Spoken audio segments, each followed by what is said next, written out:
In 2017 and 18, seekers from all over the globe gathered at Kana Shantivanam, the world's largest Heartfulness center near Hyderabad in India. They came together to intensify their practice of meditation and also deepen their understanding of 10 guidelines for daily living that form an integral part of the Heartfulness movement. These 10 maxims were written in the 1940s by the great spiritual scientist Chandra of Shahjahanpur, affectionately referred to as Babuji. They were the result of Babuji's lifelong spiritual practice, observation of the vibratory patterns of nature, and direct experience under the tutelage of his guide, Lalaji Maharaj. Babuji offered a simple method called Sahaj Marg, or the natural path, as a means for spiritual evolution. A heart-based meditation practice assisted by yogic transmission.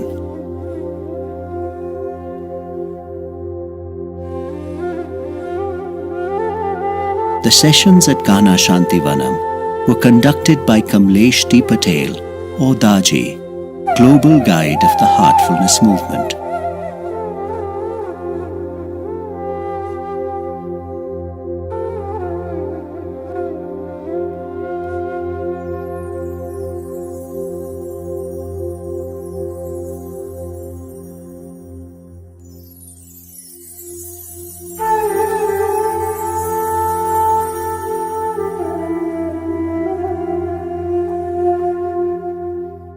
If you are feeling wronged by anyone, do not wish for revenge. Instead, think this comes from God and be grateful.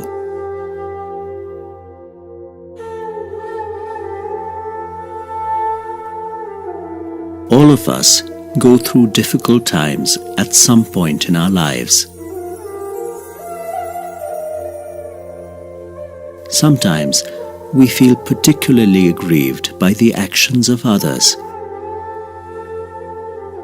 We tend to harbor feelings of dislike for such people, and in extreme cases, we may even wish them harm.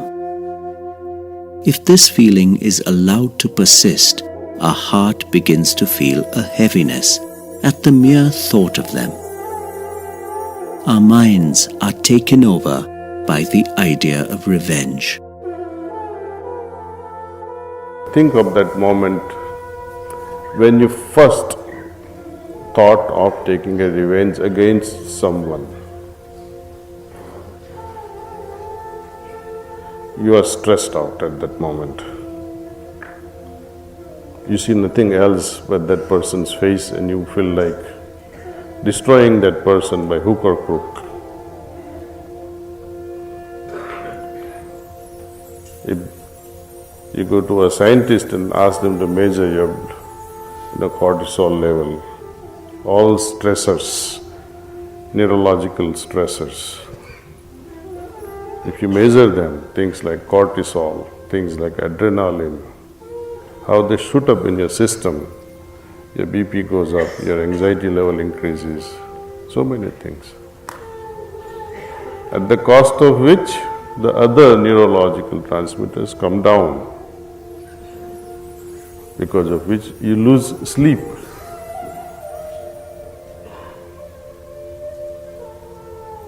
A simple act or a response of becoming revengeful increases stress level, makes you lose sleep.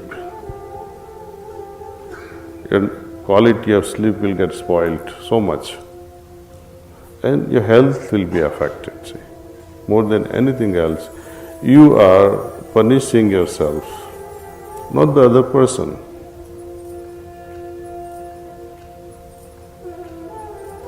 There is a quote from a great philosopher from China, Confucius. He said, "Before you embark on a journey of revenge,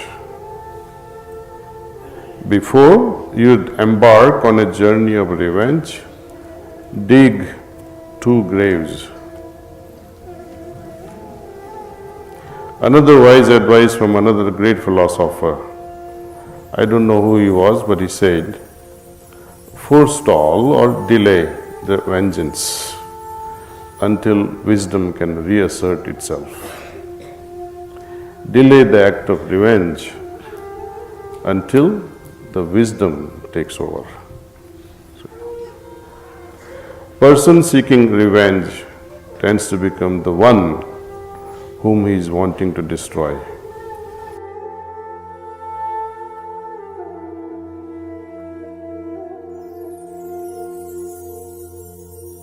All religions unanimously agree that whatever happens in our lives is the result of our own actions. Nobody ever suffers in contravention of this principle. When such is the case, we are naturally led to the conclusion that it is really the fate that we have ourselves built up.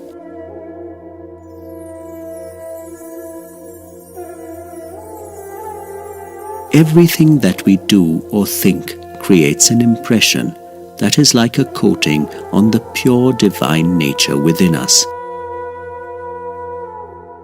These impressions are referred to as samskaras. Over time, the number of samskaras we accumulate forms an intricate network that dims the luster of divinity within. Nature is always eager to return to its original pristine state and wants to get rid of the coils of impressions by working them through and divesting them of their heaviness. The process of working through samskaras entails enduring their effects. It is known as bhog or bhogam.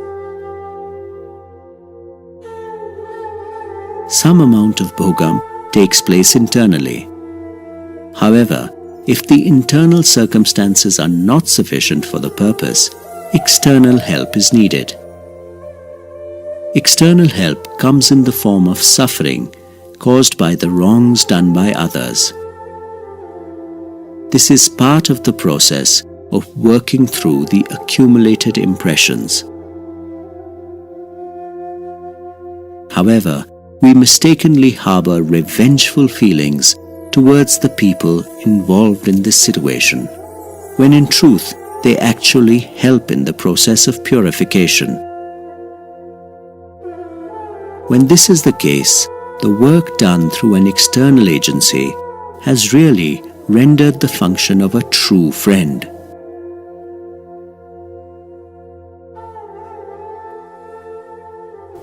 When nature reacts and punishes someone, nobody calls this as a revengeful act of nature.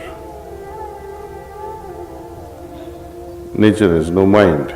But when a man takes the matter in his own hands and wants to react, then it becomes a revengeful act because his heart and mind is combined in this particular action.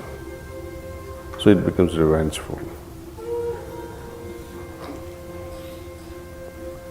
I'm reminded of one little advice by Lalaji Sahab. He says, when you do give money to someone, if you have, give it with a mind, preparedness in the mind that it will never be returned. Be prepared for it. It's a great advice. Because if you remember that you have given, it doesn't come back, you will form a tremendous impression in your heart. Such and such a person did not return the money, he is not my friend. He is not my relative. I like to stop my relation with him. Your heart becomes bitter. You were generous in the beginning, but later on, it becomes very bitter. So Lalaji said, forget about it. It's given. When you give only as much. If it is not returned back, you should not be hurt. So give only that much. Do yourself a favor. Otherwise, I'm thinking of the worst possible scenario. You'll have to take a rebirth to receive that money.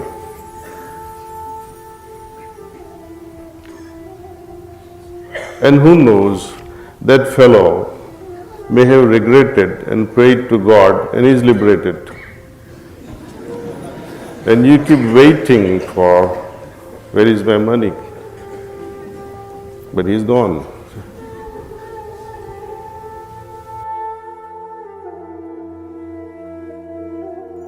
When we deal with people, our reaction to a situation is affected by the person we are interacting with.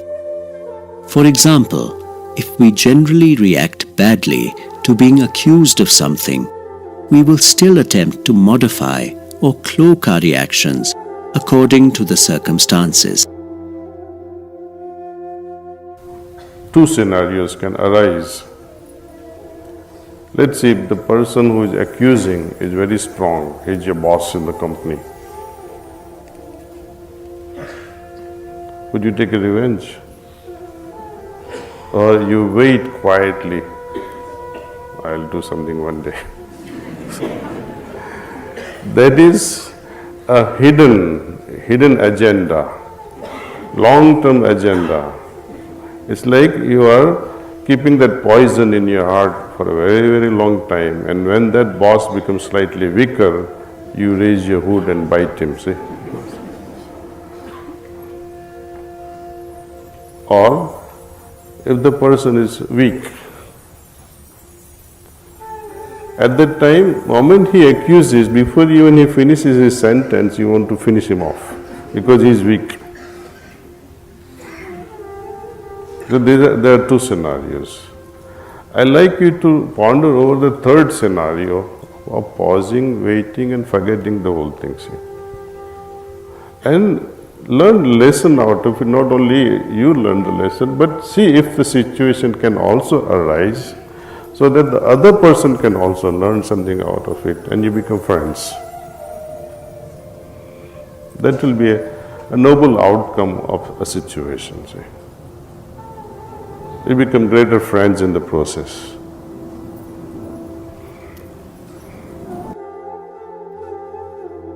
There is a method to modifying our response to a situation. There is a series of mental steps that we can go through.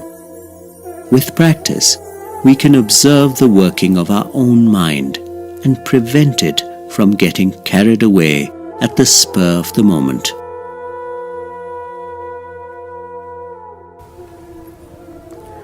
Letting go of things. Let go. Let go of desires, of getting even. Revengeful act is nothing but you want to get even with somebody. Tit for tat. But when you start understanding of letting it go, it's the beginning of wisdom. No, I will not do this. It's okay, that person has does this. But to settle down with a peaceful heart and resolve that I forgive that person. I have a bigger heart. And when we do this, we let go and free up our heart. Be thankful to God for all that. Suddenly you will see so much of peace. Suddenly you will see the grace descending from heavens. As a result, you will feel expansion in your consciousness. Greater wisdom will engulf us at that time. Suddenly you feel as if you have understood something great in life.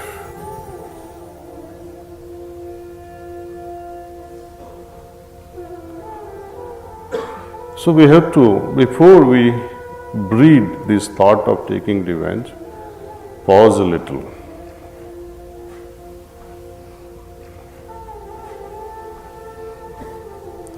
Do you have the heart to let go and forgive? Have you counted the cost of revenge, the price you'll have to pay? Not in terms of money, but in terms of samskaras, the burden of samskaras that we reap. In taking revenge, we are always focusing on other rather than on ourselves. For a person of conscience, for a person who is God-oriented, becomes aware of every little action. Why must I react? Why must I be revengeful? Instead, he would think how to resolve so that he himself can grow further. He can cement the relationship, foster the good relationship for the sake of God. Act of vengeance or revenge will never allow the peaceful closure to settle. So, what is the point? Or are we fooling ourselves to take revenge in the name of justice? Let us look at others with a sympathetic heart. Maybe there is a justification for their action on myself. Maybe I am wrong. Maybe I deserve this punishment. So let us pray, may God forgive me.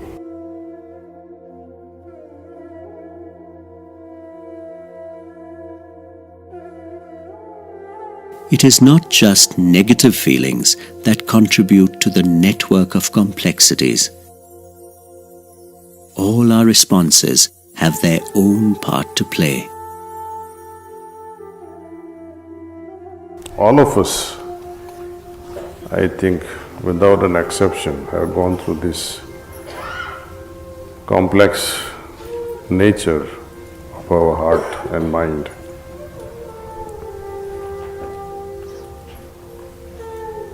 We restrict our understanding to this negative aspect of negative reaction coming out of the actions done by others or by nature. When something good is done, we react in a positive way. Can love that we receive and we respond with love, is it a revenge? Though its response is similar in nature. When someone does bad to us, we react similarly, perhaps with a greater force. This is called revenge, but love in response is not called a revenge. I took a revenge because she loved me. I love her so much. But this is considered differently.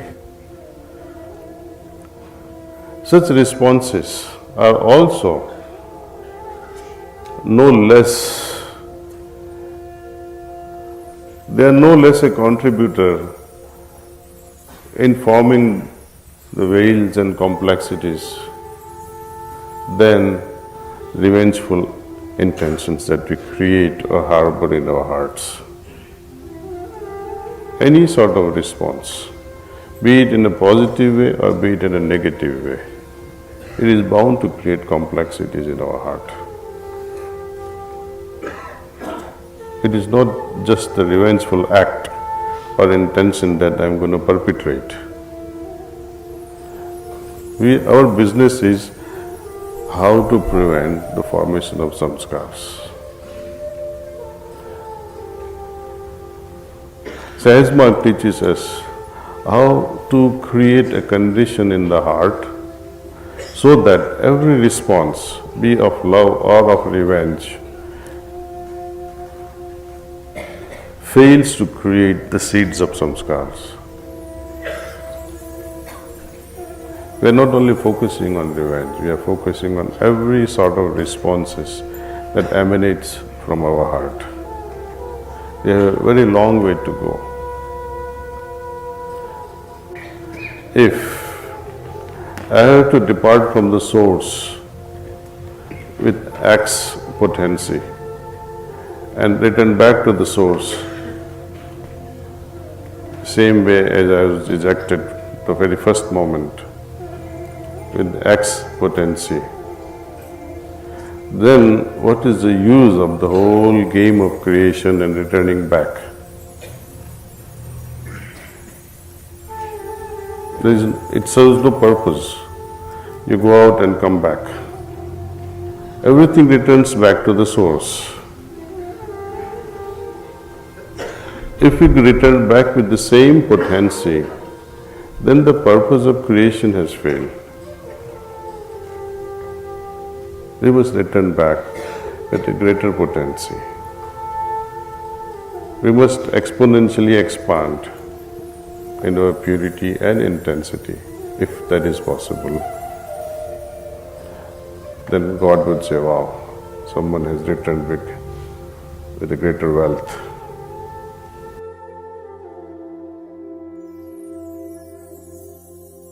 In our lives, we all go through a wide range of experiences and situations. How we respond to these determines whether divinity is able to shine through us, or if it remains veiled and hidden.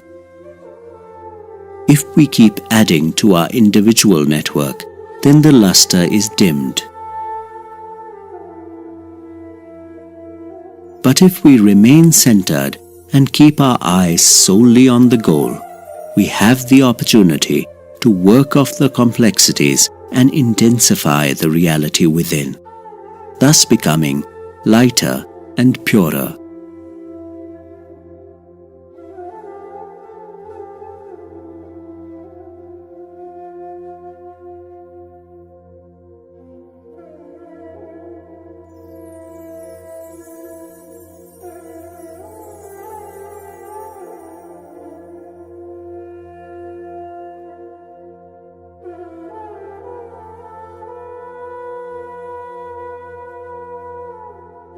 You are invited to meditate on the maxim to reach a personal understanding of it. Internalize the words so that hidden facets and nuances of meaning may unfold within. Practice it so that its efficacy can be genuinely witnessed.